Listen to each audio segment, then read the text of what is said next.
Ang buhay ay isang mahabang biyahe.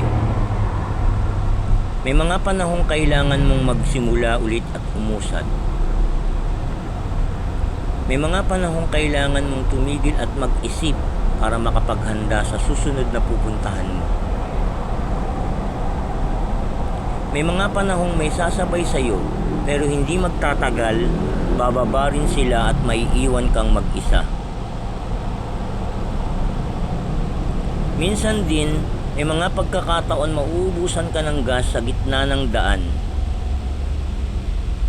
Yung tipong hindi mo alam kung maghihintay ka ba ng tulong o itutulak mo na lang. Minsan kaya mo, minsan hindi.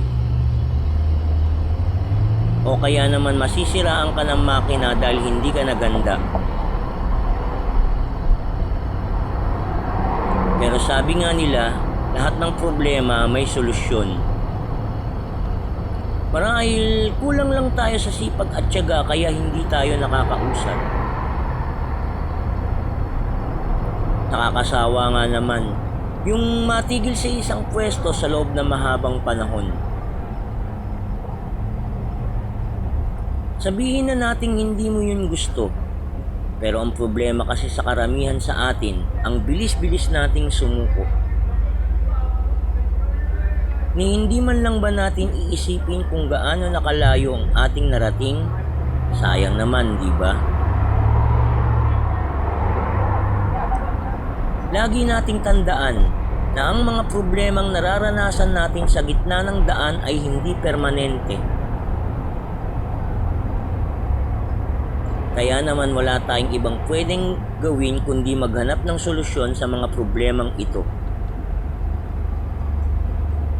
Kung gusto mo makarating sa iyong pupuntahan, handa ka dapat maghintay at maging pasensyoso.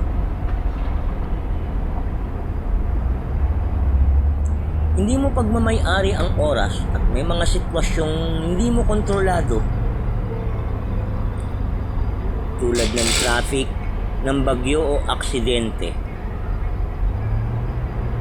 Malalagpasan mo lang ng maayos ang isang problema kung napaghandaan mo ito.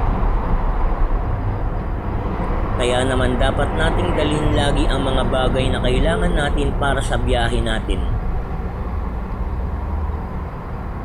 At tulad ng isang biyahe, ang buhay natin ay matatapos rin. Kapag dumating ka na sa dapat mong puntahan, masasabi mo ba sa iyong sarili na sulit ang biyahe ko?